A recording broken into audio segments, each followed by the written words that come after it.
संघ का Italian connection. Video का विषय सुनते ही आपके मन में आया होगा, यह क्या बवाल है? क्योंकि विदेशी होने का और खासकर इटालियन होने का आरोप तो आरएसएस के लोग कांग्रेस पार्टी पर लगाते आ रहे हैं। तो फिर जरा सब्र कीजिए, अभी बात चालू ही करते हैं। बात शुरू होती है पहले महायुद्ध से। यूरोप की आम जनता में इनकलाब की लहर मची हुई थी। अरसों से पीड़ित दबे कुचले किसान, मजदूर और अन्य वर्ग अपने हकों को लेकर जाग उठे थे। शोषित वर्ग का यह आंदोलन बड़ा रूप लेता हुआ देख सत्ताधारी शोषक वर्ग में भय बढ़ चुका था। गरीबों की इस बढ़ती ताकत के विरुद्ध यूरोप में फासीवाद नाम का एक नया राजनीतिक उग्र विचार उभरा। फासीवादी विचार राजनीतिक चर्चा को सामूहिक मानव कल्याण और उससे जुड़े मुद्दों से हटाकर व्यक्ति विशेष या एक खास सामाजिक वर्ग की पहचान यानी आइडेंटिटी के नाम पर मानव मात्र के बीच बंटवारे पर ले जाता है। वो बहुसंख्यकों के मन में वर्चस्व की भावना और दूसरे सभी वर्गों के प्रति उनके मन में नफरत भरने की राजनीति करता है। फासीवाद अपने राजनीतिक विरोधियों को देशद्रोही करार देता है और अपने खिलाफ आवाज उठाने वालों पर किसी भी प्रकार की हिंसा या आतंक को उचित करार देता है।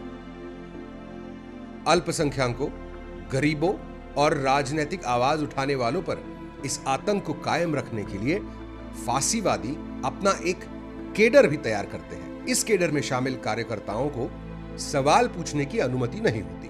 उन्हें सिर्फ अंधभक्ति की इजाजत होती है। उन्हें इस आतंक को कायम करने के लिए युद्ध कौशल्य जैसा प्रशिक्षण दिया जाता है। वो भी सिर्फ पुरुषों को, महिलाओं को इससे दूर रखा जाता है। इस नफरत और भय की आंधी में गरीब खो जाता है और देश की सत्ता गिने चुने ताकतवरों के हाथों में कायम रहती है।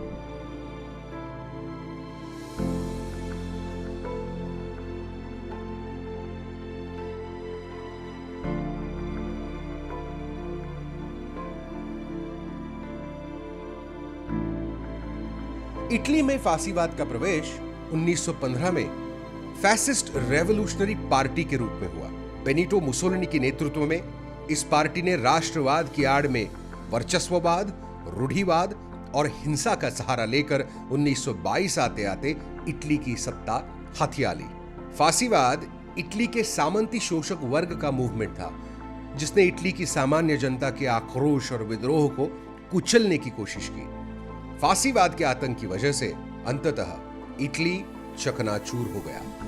हजारों लाखों जानें गई और लाखों लोग बर्बाद हुए। 1922 से लेकर 1943 तक सत्ता में रही इस पार्टी ने इटली समेत पूरे यूरोप और दुनिया को दूसरे महायुद्ध की आग में ढकेला।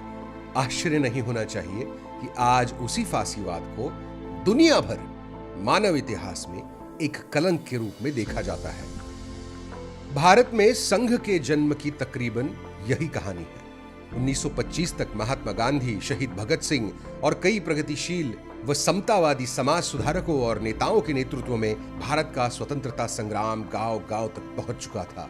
गांधी जी ने अपने सर्वोदय में भारत की जनता को असली स्वतंत्रता का अर्थ समझाया था, जिसकी माने था आखिरी नागरिक का उत्थान। लेकिन आरएसएस का जन्म भारत के आम किसान, मजदूर, महिलाओं और पिछड़ों की जागी हुई इस नई राजनीतिक सामाजिक चेतना को दबाने या उसे बहलाने के लिए हुआ था। इसके लिए जिस विचार का आरएसएस ने सहारा लिया वो था मुसोलिनी का फासीवाद। आरएसएस ने अपना संगठन कैसे खड़ा किया जाए, इसकी शिक्षा ली फासीवाद के सबसे बड़े खलनायक मुसोलिनी से। 1931 की लंदन में हुई राउंड टेबल कॉन्फ्रेंस में हिंदू महासभा की ओर से बालकृष्ण शिवराम मुंजे इंग्लैंड पहुंचे।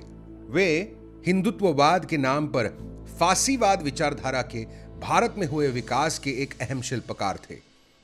संघ के संस्थापक केशव बलिराम हेडगेवार के वे बहुत ही अजीज दोस्त और सियासी गुरु भी थे। मुंजे फासीवाद का वर्षों से अध्ययन कर रहे थे। उनके मन में फासीवाद के प्रति गहरा आकर्षण था। फासिस्ट सरकार का काम देखने के लिए और मुसोलिनी से मिलने के लिए वे राउंड टेबल कॉन्फ्रेंस के दौरान ही इटली भी रुके थे। मुसोलिनी जैसे क्रूर तानाशाह से वे बेहद प्रभावित हुए। अपनी डायरी में उन्होंने इस मुलाकात का वर्णन किया है। हिंदू भारत को फांसीवाद की जरूरत है और खासकर इस सैनिक की शिक्षा की। हमारे डॉक्टर हेडगेवार द्वारा स्थापित किया हुआ आरएसएस एक इसी प्रकार का संगठन है। मैं अपनी पूरी जिंदगी आरएसएस के प्रचार में व्यतीत करूंगा। यानी हिंदू युवाओं को जर्मनी और इटली के फांसीवादी मार्ग पर चलना चाहिए। द मराठा अखबार को दिए अपने इंटरव्यू में उन्होंने ऐसा निवेदन भारत के युवाओं से किया। उनके इन विचारों का संघ पर गहरा प्रभाव पड़ा। 31 जनवरी 1934 में आरएसएस की सरसंघ चालक हेडगेवार फांसीवाद और मुसोलिनी नामक विषय पर होने वाली कॉन्फ्रेंस के अध्यक्ष बने। बालकृष्ण मुंजे ने भारत आकर आरएसएस की संरचना फांसीवाद के आधार पर करने में अपना विशेष योगदान दिया। आरएसएस की राजनीति का मुख्य उद्देश्य और कार्यक्रम बहुसंख्यकों में अल्पसंख्यकों के प्रति भय और नफरत फैलाना बन गया। उनके संगठन में महिलाओं के लिए कोई स्थान नहीं रखा गया और सत्ता के महत्वपूर्ण पदों पर आज भी एक ही जाति और वर्ग के लोग नजर आते हैं। आरएसएस इटली की फासिस्ट पार्टी की तरह एक चालकानुवर्तित्व यानी एक ही तानाशाही नेता के इशारों पर संगठन चलाना इस मंत्र पर आधारित है। सवाल पूछना और लोकतंत्र इन्हें मंजूर नहीं और स्वयंसेवकों को सैनिकी शिक्षा देकर उन्हें समाज में भय कायम करने का वाहन बनाना, ये सारे अवगुण और दोष मेड इन इटली ही है।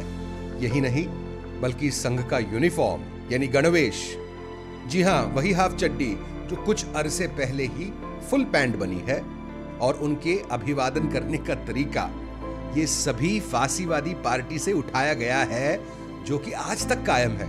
क्या आप यहां थोड़ा कंफ्यूज हो गए? जो आरएसएस सभी चीजों में हजारों वर्ष पुरानी भारतीय सभ्यता की मिसाल देता है, वो अपने ही चाल चलन और संगठन के विचार विदेश से इंपोर्ट करवाता है। आखिर क्यों? आखिर क्यों? आखिर क्यों?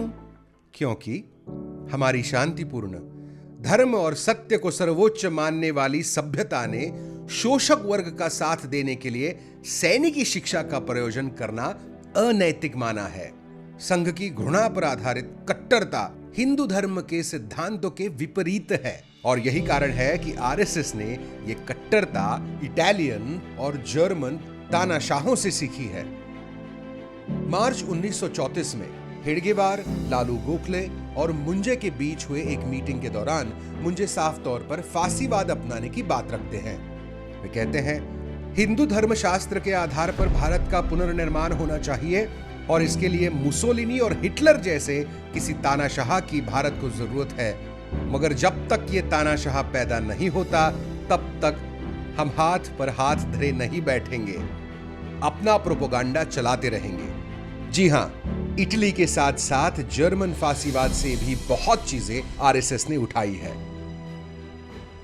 मुसोलिनी की तरह क्रूर कर्मा तानाशाह हिटलर भी संघ का आदर्श है। आज अगर मुंजे जिंदा होते तो अपने सपनों के तानाशाह को भारत पर शासन करते हुए देख उन्हें शायद बहुत सुकून मिलता। लोगों को देश प्रेम का सर्टिफिकेट बांटने वाला संघ खुद ही मेक इन इंडिया नहीं है ना ये दिलचस्प बात? चलिए हम संघ के इस मायाजाल को तार तार करने फिर आएंगे। तब तक स्वदेशी माल ही इस्तेमाल करते रहिएगा।